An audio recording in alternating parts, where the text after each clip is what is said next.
Hi, this is Dan Sullivan, and I'd like to welcome you to our next episode of Free Zone Frontier with my great partner in this right from the beginning, Steve Krein. And Steve, last time when we talked, we took a kind of a really good look at the startup health network that you've created over the last dozen years, but I've known you for 2 decades, and I know it's been starting in one piece or another for a long time. And we just looked at the free zones that you had created in healthcare. And my overall observation that I shared with you about 6 months ago was that it seems to me that you have created the first global entrepreneurial lab, and it's unlike anything I've ever seen anyone else do. Just any thoughts from our first take through of how you've created a free zone with investors, you've created free zone with the actual close to 300 companies that you have in the Startup Health Network. And then you've created a very unusual free zone kind of funding for this and a free zone coaching program for all the entrepreneurs who are actually in the program. So the more we got into it, you could just turn a page and you had another free zone territory there. But just to describe Free Zone Frontier is that you increasingly create unique collaborative possibilities and payoffs that are amazingly free of competition. A little bit of reflection on what we covered last time, because I'd like to flip the switch today and have you kind of describe, certainly from the companies that are in your network and also the investors, how you've also created a free zone for them to actually approach their future differently.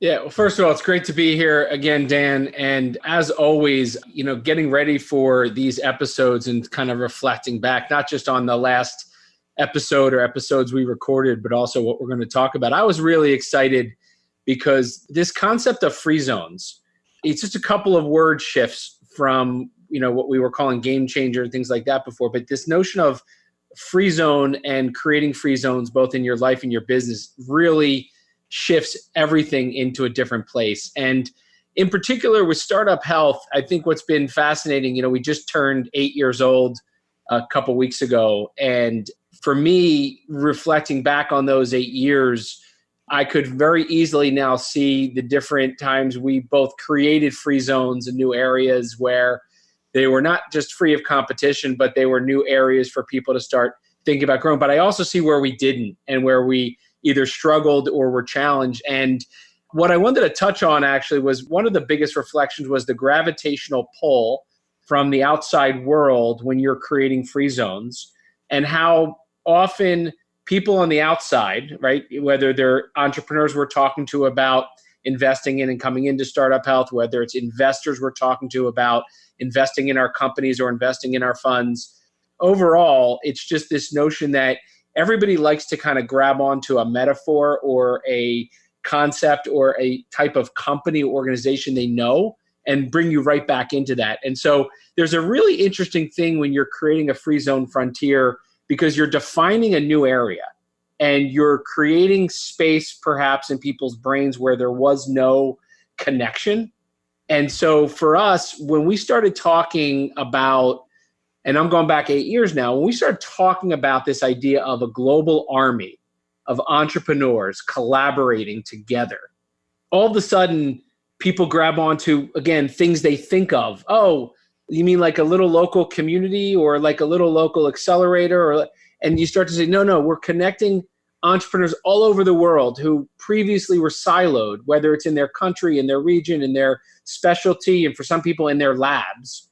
And people who had never previously been able to connect instantly to a global network of other entrepreneurs who share mindset, who share ambition, who share those things. So that was like the first time when we started stretching it to say, wait, what do you mean global army? What do you mean? And we were forced, I think in a very healthy way, to explain that free zone frontier to people, I call it in the real world, but in the outside world, who had never heard of anything like that.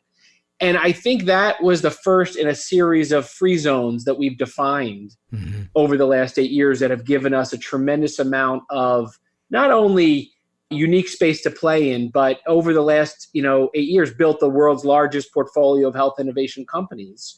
And as you mentioned, a virtual R&D lab where we're learning every day what works and what doesn't work, who's helpful and who's not helpful across geographic boundaries or across specialties. Mm-hmm. And so that was kind of the first free zone we defined. I want to jump ahead a few years to when we started talking about health moonshots. And we noticed over the first few years of building Startup Health and building this global army that entrepreneurs were no longer just working on products and solutions and services. They were working on things like ending cancer mm-hmm. and curing disease and bringing access to care to everybody, no matter where they lived and no matter how much money they made. Working on discovering the unknown universe in the brain and demystifying brain health and the brain. And you could take this into nutrition, you could take this into longevity, but each of these health moonshots, these seemingly impossible areas, were free zones that people had really never been given permission to unlock the discussion on. So rather than talk about researching cancer, we're talking about ending cancer. Mm-hmm. And I went back to a free zone that I think often people talk about from the beginning of the 60s when Kennedy took over the agency, NASA, which had only been created a few years before by Eisenhower. And their mission was to just do research on space. Mm-hmm. And he was talking about this vast universe to be discovered and this beyond what we had known before. But then Kennedy kind of latched onto the idea of landing a man on the moon and bringing him safely back to Earth. And all of a sudden, everybody catalyzed around this idea of moon landing. And for the next decade, it took hundreds of thousands of people, 20,000 companies, hundreds of billions of dollars, ultimately in today's dollars, to make it happen. But it was a free zone, ultimately, mm-hmm. frontier that was defined by a person, mm-hmm. President Kennedy, but it impacted hundreds of thousands, ultimately millions of people. And so I think when I reactively or retroactively look back at 8 years, we've just constantly created these free zone conversations. Mm-hmm. And there are so many, again, looking back, like I gave you the example of the President Kennedy proclamation in 1961, but we at Startup Health continue to create these free zone frontiers and ultimately help our entrepreneurs see their own free zone frontiers mm-hmm. in their own areas. And again, why these health moonshots are great examples of ultimate free zone frontiers where they can create mm-hmm. exactly the universe that you're articulating when you talk about the whole free zone frontier. Yeah, Steve, just a question about 8 years ago and now, and in the definition of free zone frontier is that you increasingly create unique collaborative possibilities and payoffs. Okay, so 8 years ago, you were closer to the possibilities than you were to the payoffs.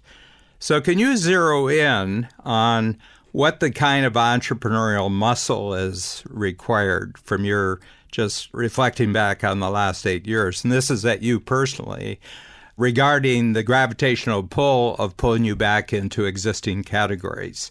Because the existing categories are all competitive, don't share. Don't share things, don't share insights. So, it's almost like the center of the entrepreneurial universe from the general narrative. As the closer you get to the center of the entrepreneurial universe, it's secrecy, it's competition. You don't let other people know what you're thinking about. You don't know. You send your lawyers as your marketing team. You send your lawyer. So if you just reflect maybe in 2 or 3 jumps where you had payoffs that made it more confident in your mind that there was a huge payoff from this that was unlike anything that you had ever seen anywhere else, and certainly you hadn't experienced it yourself.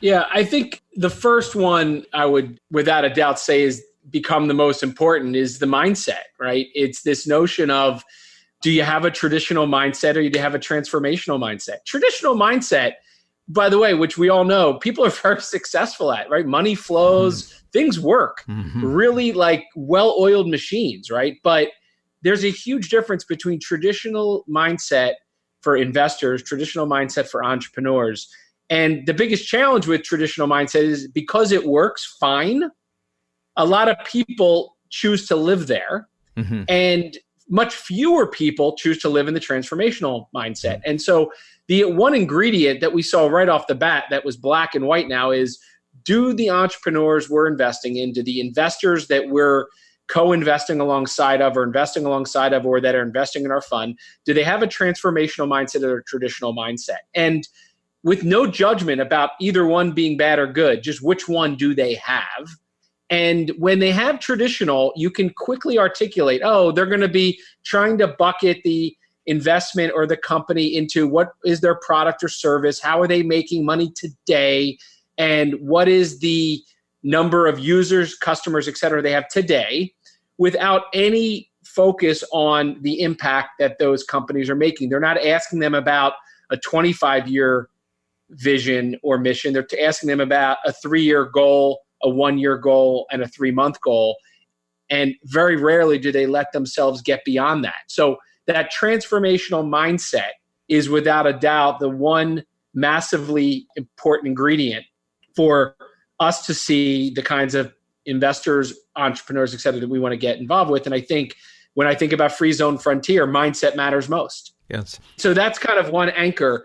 The other anchor is long-term relationships. I don't just say relationships, but really long-term. When you look at anybody, right, look around them, their family, their personal life, as much as their business life, and see what kind of long-term relationships they have around them.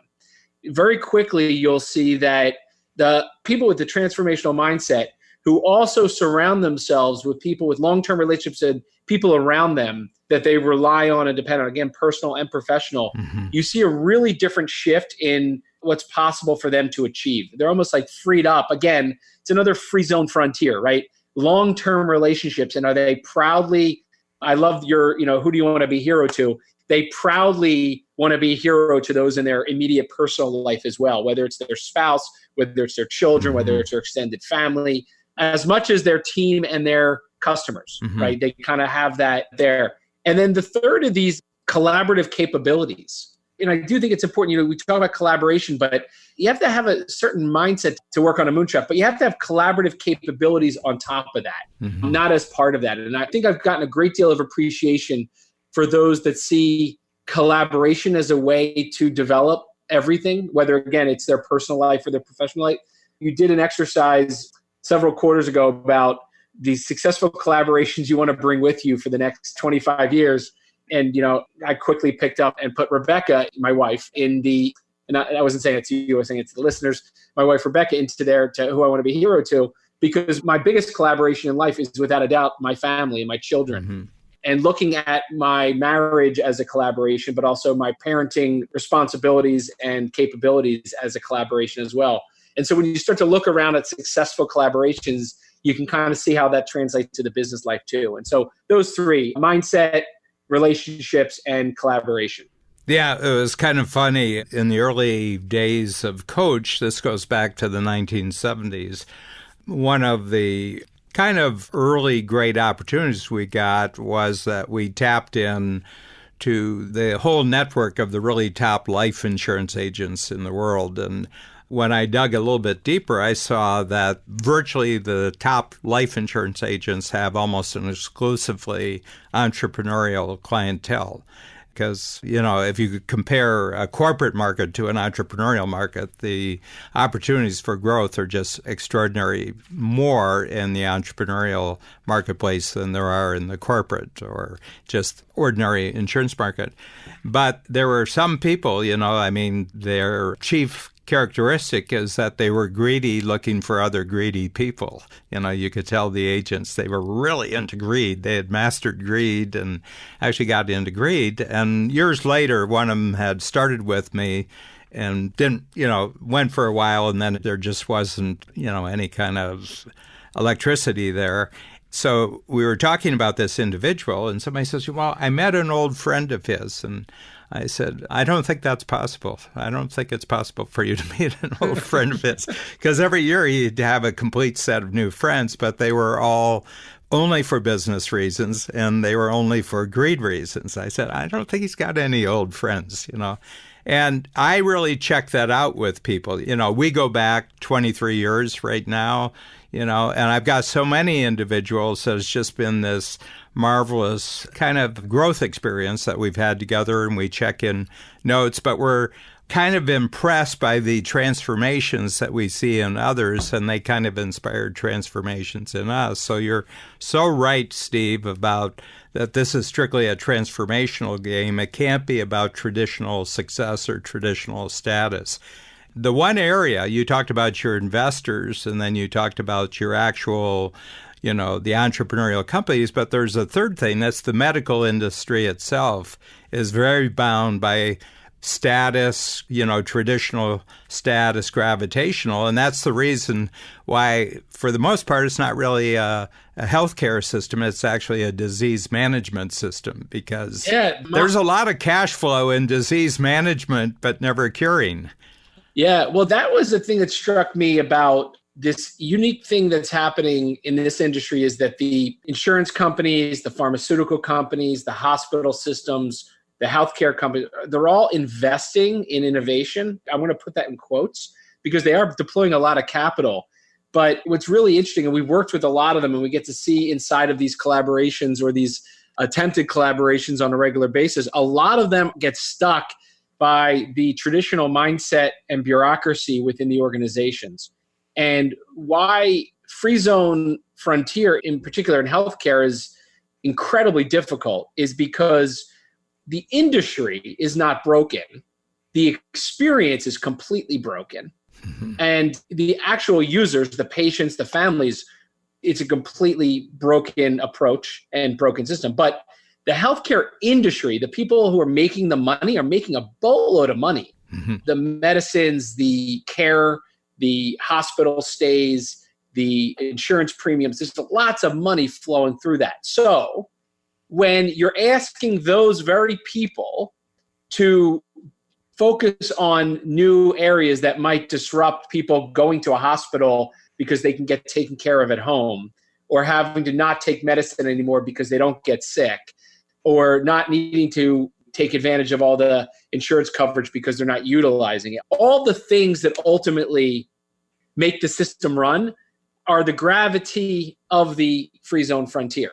Yeah. That don't allow it to happen. So it's an interesting dynamic. And one of the reasons why we are so excited and passionate about this global army of entrepreneurs and innovators linking arms is because there is, over the next 10, 20, 30 years, a real opportunity to end cancer as we know it, to bring access to care to everyone in the world.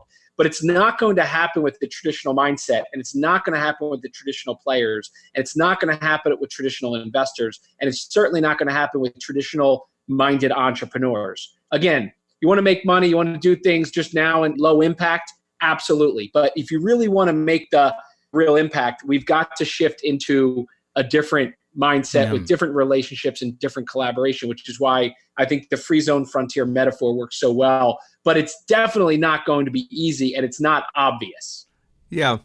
The other thing about I think the gravitational pull is really a great example. And I just, in a recent workshop where I was talking about Free Zone Frontier, I said to people, I went to a college where all you did is read the great books of the Western world going back 2,500 years.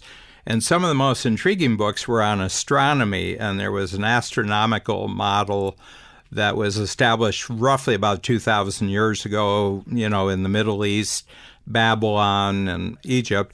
But they had to, for a lot of reasons, they had to make sense of the heavens for predictive reasons. When are eclipses coming? When do the seasons change? What happens with the moon? But the model they started with was that at the center is the Earth and everything's revolving around the Earth, okay? And the explanations for, the star fields, that wasn't a hard thing because the stars don't move in the star fields, the far stars. They're pretty well the same. They move every 12 months and they could do that. But the biggest things were the moon, the sun, and the planets, the inner planets and the outer planets, because these were kind of like somethings that moved, and sometimes they went fast, sometimes they went slow, but they came up with these incredibly complicated explanations of why they behaved the way they did, and they were accurate. So even though their explanation was totally wrong, they could actually put predictability into it. So if you take that to the healthcare and medical field, it's incredibly complicated, but there's some predictability to the movement forward of the industry. And then 1600s, Copernicus comes up with a notion. He says, what if we flip the model and we put the sun in the center and everything is in reference to the sun as far as the planetary system goes? And it was incredibly simpler. I mean, it was 90% simpler, but it wasn't as good predictions because Copernicus thought that the orbits were circular, and they're not circular. And then Kepler, 80 years later, he said, well, the sun is in the center, but the orbits of the Earth and the planets, they're elliptical, and they're not the same shape of elliptical. Sometimes they seem like they're going really fast. Sometimes they're slowing down. For Mercury and Venus, it looks like they're going backwards. But he says all in the middle. And all of a sudden, everything shifted. You know, every mindset of every body of knowledge. It wasn't just astronomy. It was religion. It was philosophy. It was just how we make sense of things on the planet. And it's just a mind shift. And the thing with your moonshots, no, the whole point isn't to manage this. The whole point is to cure it. Okay, and I remember Chip Mock, who's another Free Zone Frontiers person in our program together. He created, a cure in a particular area where it's been disease management for 130 years. And he went around to the big people who should be just so excited about this. And they said, cure, cure, cure. Let me look that up in the dictionary. Cure. Oh, you mean they're cured and they don't come back again. Is that what you're saying? Yeah. Well, you can't have a cash flow model with cure. And I think that's really, the gravitational field is, as long as you can keep the cash flow going, why would you want to get to a cure? I mean, you want to show improvement. You want to show intention to improve. You want to make people feel better, and you want to raise them. But cure, I don't know about this thing, cure. Yeah. And look, that's a big, it's funny. I'm looking at the Free Zone Frontier graphic that has the dotted line around it. And it's ironically, or maybe not ironically, looks like the orbit around someone or something. And it occurs to me that many moons ago, you talked about going against gravity, and you kind of honored I think it was 20 or 30, maybe even 35 items that are quickly the gravitational pull that entrepreneurs face when they go out and try to, I think it probably was around, time system and around a lot of the other concepts. But this one in particular, I think, lends itself to what are the gravitational pulls? What is the going against gravity of the Free Zone Frontier? Because therein lies, I think, or I believe, the answer to what will give people the Free Zone Frontier in their mind to really live in a different zone and live in a different zone. Like, I know I live in the Free Zone Frontier most of the time, but I think there's a big struggle. I know that most entrepreneurs struggle again with the gravitational pull of the traditional world they live in, or that most people live in, that they're talking to every day. So unlocking that could be a useful construct to almost own up to those. And just an outside observation, because you've kept me very informed about, the 360 degrees of your life, not just the business part of your life. But if you wrote down just what you accomplished in the last 8 years on one side, and they said, gee, that's incredible how you did that, and said, and I never worked nights, and I was always home with my family on weekends. All of a sudden, people are, no, that violates. Go big, go home. If you're not at it 80 hours a week, you're not serious about it. You got to forget about a personal life. But in fact, the personal life was at the center of the Free Zone Frontier. That's where the freedom starts and goes outward. Yeah. That adds a whole other incredibly exciting dimension to the whole conversation, right? Which is, if you're talking about a Free Zone Frontier in business without talking about a Free Zone Frontier in your personal life, you're missing the magic of both, right? Which is, it's a life choice and a decision, regardless of when you make it, that ultimately the real benefit is on both sides, right? So I think there is some good parallels to that, Dan, where my personal life has been a free zone frontier. And for, 20 years, going back to the sharing of the time system and strategy circle and original stuff in the foundation of Strategic Coach that allowed me to have free zone frontiers over the course of my life. I think it's interesting because I've never, until this conversation, seen that it's a series of free zone frontiering. Yes. I don't know if that's what you know. No, that's exactly right. It's like a build-up of muscle on each other. And so they're muscles, right? I talk about mindsets being muscles, but I think they're a series of muscles. And if you keep peeling back the onion, they're like the atomic habits from the Atomic Habits book we were talking about. It's all these series of little things that add up to living a life of free zone frontiering all around. Yeah.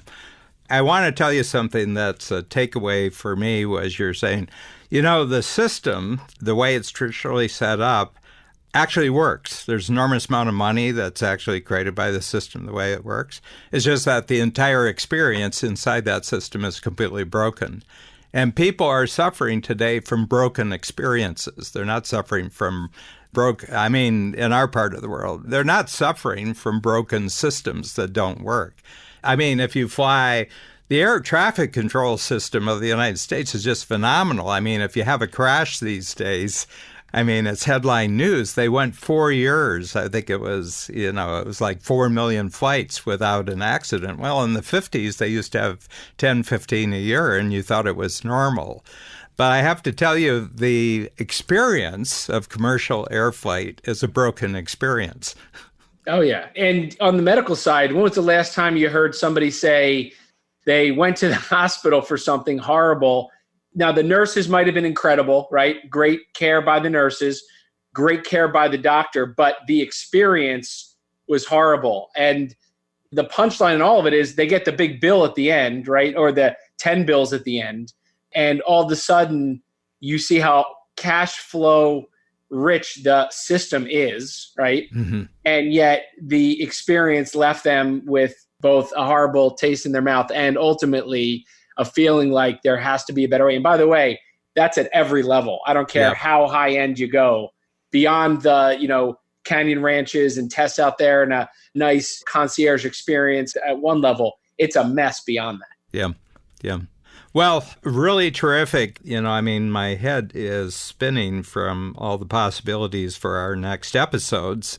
So, Steve, just as a parting thought, so I give you a little bit of homework, before we talk again, both in the actual program, the Free Zone Frontier, but also our next podcast, what would be an area right now where you're back again exploring another place that's kind of broken, that you say, I think another free zone frontier is possible to create here through unique collaboration? I'm just wondering what you're seeing right now. I don't know the answer, and I didn't really pick on it. You're the one at the center of your particular free zone frontier universe.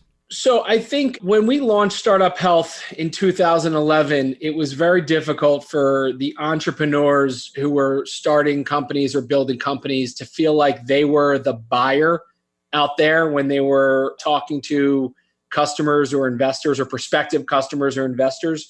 So I think therein lied a very natural feeling that they were always selling and had to be selling. And I think that as a result, they go into every fundraising meeting, they go into every customer pitch, they go into every hiring or potential meeting to hire someone, selling, overselling, feeling like they're just, doing that. And I really feel like not only the market shift, but also the confidence shift because of the free zone frontier they're playing in, where they should be the buyer, not the seller. And they should be trying to find the investors that they will allow to invest in their company, the kinds of customers they will like to collaborate with, the kind of team members they would love to collaborate with, and see themselves as a buyer and be confident, and not in an arrogant way, but in a very confident way, that they should be very selective with who they bring into their orbit.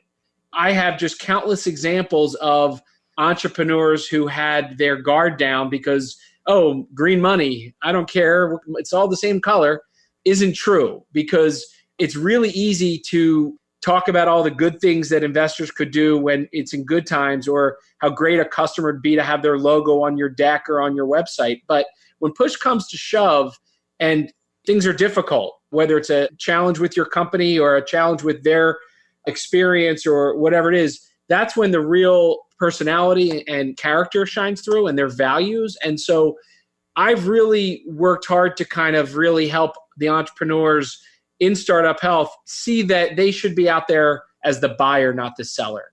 Yeah. And so every meeting they walk in with a clear filter for the kinds of people they're looking for. And we've been doing this for years ourselves. Interestingly enough, the more I've shared with prospective investors in our fund, as I've shared with entrepreneurs what kind of entrepreneurs we're looking for, it's been a shift in the conversation to almost feel more like we're interviewing them, they're not interviewing us. Mm-hmm. I think that's really magical, especially it's very freeing, yes, by the way, for an entrepreneur to feel. So we're really trying to reflect on that as we not only continue to add companies to our portfolio, but also bring investors into our network and really see that it doesn't matter that they're just investors and they want to meet companies. It's what can we learn about them that can be helpful to the companies before they walk in the door so that they can effectively be in the buyer seat, not the seller seat. That's a big shift. Yeah. I mean, talk about a flip of gravitational flow. That would be a big one. Yeah. Yep. Anyway, very fascinating. I expect this to go on forever. What's your duration? My duration is forever until the game is taken away from me. So anyway, thanks a lot, Steve. Great talking to you, Dan. See you very soon. Yep, couple weeks. Take care. Bye-bye. Okay, bye.